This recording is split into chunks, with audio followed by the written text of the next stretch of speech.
जय हिंद दोस्तों। आज देखेंगे जलियांवाला बाग हत्याकांड की जांच को लेकर।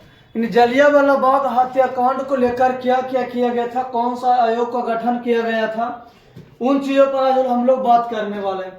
तो कहा था कि जलियांवाला बाग हत्याकांड की जो जांच कर लेकर कहते कि जिस समय 13 अप्रैल 1919 ईस्वी को जब जलियांवाला बाग हत्याकांड जैसी घटना घटित हुई थी, उसको लेकर अमृतसर में हो रहे कांग्रेस के अधिवेशन में इसका आलोचना किया गया और वैश्विक स्तर पर इसका आलोचना करना शुरू किया गया। तब अंग्रेजों ने एक आयोग का गठन किया था जिसे हम लोग हंटर कमीशन आयोग कहते हैं, ये जिसकी अध्यक्षता W हंटर ने किया था। और इस आयोग में कुल 8 सदस्य थे और हंटर कमीशन आयोग का गठन किया गया था। जो 8 सदस्य थे उनमें से 5 गो अंग्रेजी थे और 3 भारतीय थे। कहा था कि 5 अंग्रेजी सदस्य थे, W हंटर जो ये अध्यक्षता यही थे, रैस्किन, W सिराइस, थॉमस स्मिथ और जॉर्ज बेरो। ये पांच जो अंग्रेज थे और 3 भारतीय जो थे, जगत नारायण, चिमनलाल सितवाल, साहबजादा सुल्तान अहमद।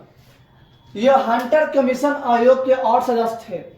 यही 8 सदस्यों ने मिलकर भारत में हुए जलियांवाला बाग हत्याकांड को उसको जांच किया और अपना रिपोर्ट में बतलाया था कि 379 लोग मरे हैं और लगभग 1000 लोग घायल हो चुके हैं। लेकिन ये कहीं ना कहीं क्या था, एक छिपाव को लेकर। लेकिन कांग्रेस वाला इससे सहमति नहीं था, बोला कि ना ये कहीं ना कहीं तो क्या चीज है, गलत चीज है। और मदन मोहन मालवीय की अध्यक्षता में कांग्रेसों ने भी तहकीकात कमेटी की स्थापना किए और इस कमेटी के द्वारा उन्होंने फिर से जलियांवाला बाग हत्याकांड की जांच की है। और कहा जाता है कि लगभग 1000 प्लस लोगों की मौत थी और घायल तो कुछ कहने ही नहीं था। तहकीकात कमेटी की गठन किया गया। यही तहकीकात कमेटी का प्रारूप जो गांधी जी ने तैयार किए थे। का जलियांवाला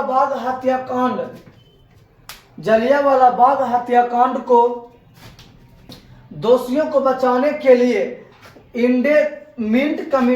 इंडेमिट बिल की स्थापना किया गया था कि इसके द्वारा जलियांवाला बाग में जो दोषी है उनको बचाया जा सके।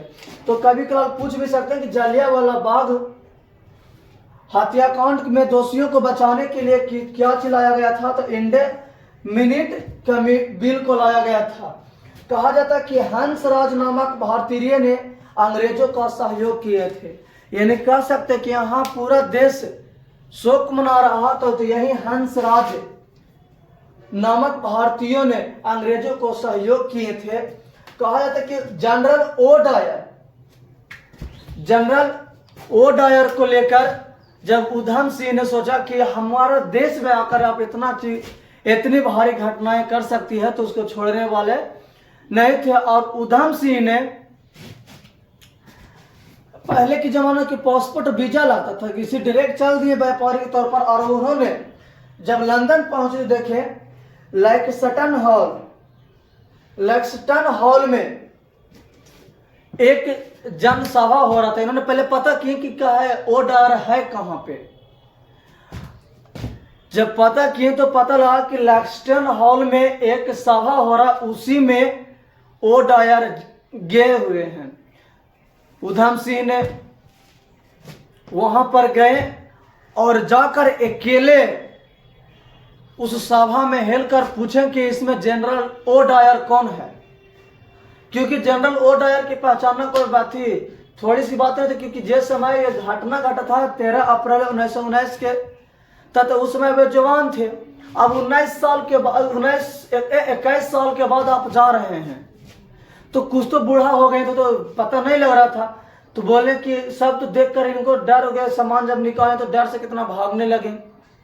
तो कि बताया कि हम जनरल ओ डर हम हैं, और उसी को, सिर्फ उसी को उधम सिंह ने गोली मारकर हत्या कर दी। तो कहा जा सकता कि ओ डर की हत्या उधम सिंह ने किस हॉल में किया था? तो लैक्सटन हॉल में किए थे। 13 मार्च 1940 ईस्वी को हत्या कर दी। इतना ही तलक ने जब हत्या कर दी है वहां पर, तो हत्या कर दिए, तो हत्या करके इन्होंने बोले कि हम किसी को अब कुछ नहीं करने वाले हैं। इन्होंने इसे इसलिए मारा था कि इन्होंने जाकर इनके आदेश पर ही जलियांवाला बाग हत्याकांड आज से 21 बरस पहले यह घटना घटित हुआ था, जिसमें बहुत सारे हमारे भारतवासियों की मौत हो गई थी।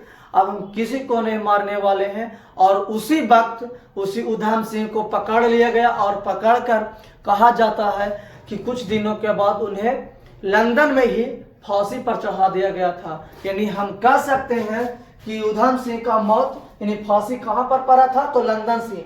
इतना ही तक नहीं, मदन लाल धिंगारा क्रांतिकारी हुआ करते थे, जिन्हों भी फांसी कहाँ दिया गया था? लंदन में ही दे दिया गया था। तो ये थी जलियांवाला बाग हत्याकांड को लेकर जांच के एक छोटा सा क्लिप। फिर मिलते हैं अगले वीडियो में। जय हिंद।